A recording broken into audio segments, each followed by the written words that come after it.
Ada di bulan Ramadan satu malam yang sangat agung dan mulia, yaitu malam Lailatul Qadar.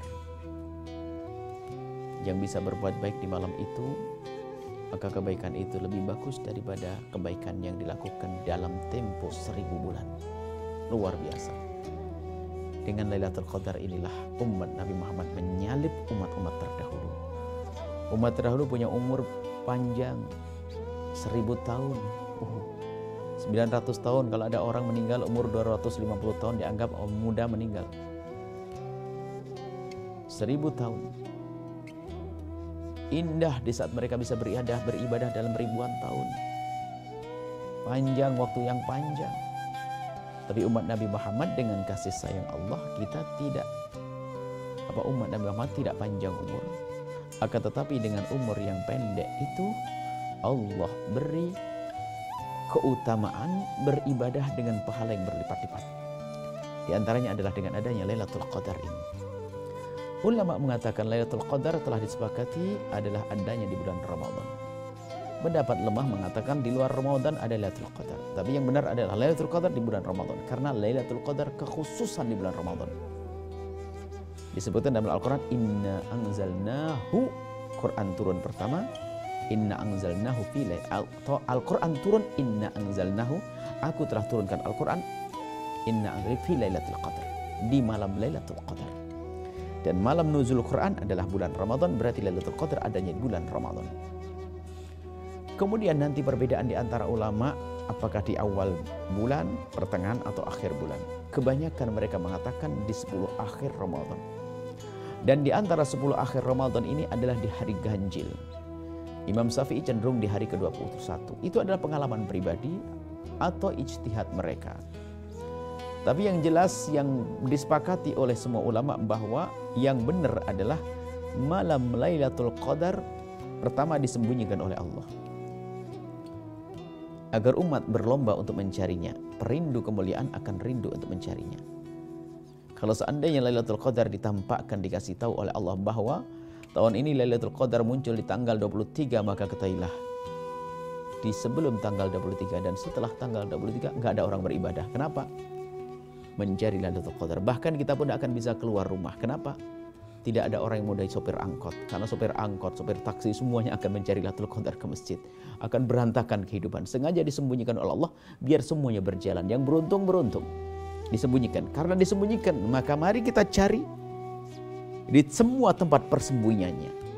Dan tempat tersembunyinya dibatasi di bulan Ramadan. Artinya siapapun yang bisa berusaha menghidupkan antara 1 sampai 30 Ramadan, dia akan ketemu malam Lailatul Qadar. Maka ini istimewa. Cuman ada sebagian orang yang tidak mencari di seluruh hari bulan Ramadan. Mencarinya ada ya, dicomot sana comot. Paling tidak comot 10 akhir Ramadan. Karena paling banyak Lailatul Qadar adalah 10 akhir bulan Ramadan. Di antara 10 akhir bulan Ramadan ada di hari-hari ganjil. Di antara hari ganjil ada. Imam Syafi'i mengatakan 21 kebanyakan. Ini semua adalah ijtihad. Maka dari itu, mari kita menjadi orang beruntung. Jangan hanya memilih tanggal 21 saja. Tapi mari kita hidupkan dari awal Ramadan hingga akhir Ramadan agar kita benar-benar mendapatkan Lailatul Qadar yang khairu min alfi syahr. Maksudnya menunggu Lailatul Qadar itu gimana? Bukan kita nongkrong di gardu lalu melihat langit, rembulan yang menyinari bumi, kemudian kita mendapatkan Lailatul Qadar. Bukan itu. Menghidupkan malam Ramadan untuk menanti Lailatul Qadar dengan ibadah. Maka siapapun yang beribadah di malam itu lebih bagus daripada 1000 bulan. Kalau sebulan setiap hari ditunggu, maka jadi begini, 30 hari kalau orang menunggu setiap hari, maka kesempatannya adalah 100% dia mendapatkan. Karena 30 hari dibatasi. Tapi kalau dia hanya mengambil 10 hari, ya ada kesempatan, ada berapa persen. Maka jangan sampai kita tidak cerdas dalam hal ini. Berusahalah semaksimal mungkin untuk mengejar Lailatul Qadar setiap malam kalau perlu. Dan paling tidak kita semangat seperti Nabi ya'takifu. Kalau sudah Nabi itu idza dakhala al-ashr al-awakhir, 10 akhir bulan Ramadan, beliau beriktikaf wa ya'takifu ba'di azwajuhu, kemudian iktikaf setelah bersama baginda Nabi, istri-istri beliau yang melanjutkan. Jadi Nabi menghidupkan malam Lailatul Qadar atau malam untuk mencari Lailatul Qadar dengan melakukan iktikaf. Maka beriktikaflah Anda di 10 akhir bulan Ramadan. Adapun i'tikaf, ulama berbeda pendapat. Kita kembalikan kepada mazhab kita Imam Syafi'i, boleh biarpun sebentar. Tidak harus sehari semalam. Ada sebagian ulama mengatakan harus sehari semalam. Ada yang harus barengi dengan puasa. Itu perbedaan ulama dan hebat-hebat mereka semuanya. Akan tapi mazhab kita Imam Syafi'i radhiyallahu taala anhu, boleh orang beriktikaf biarpun hanya sebentar. Duduk di sebuah tempat di masjid, kemudian dia naik iktikaf, kemudian dia berdoa mendapatkan pahala kemuliaan. Ini mari iktikaf membaca Al-Quran, menghidupkan Ramadan dengan seperti itu. Naudzubillah, intinya sederhana. Jika Anda ingin menghidupkan bulan Ramadan, maka bergegaslah untuk mewarna-warnikan kebaikan yang kita lakukan. Semua kebaikan ini ada rahasianya. Jangan hanya melakukan sholat saja, ada bacaan Al-Quran. Jangan hanya baca Al-Quran saja, ada berderma.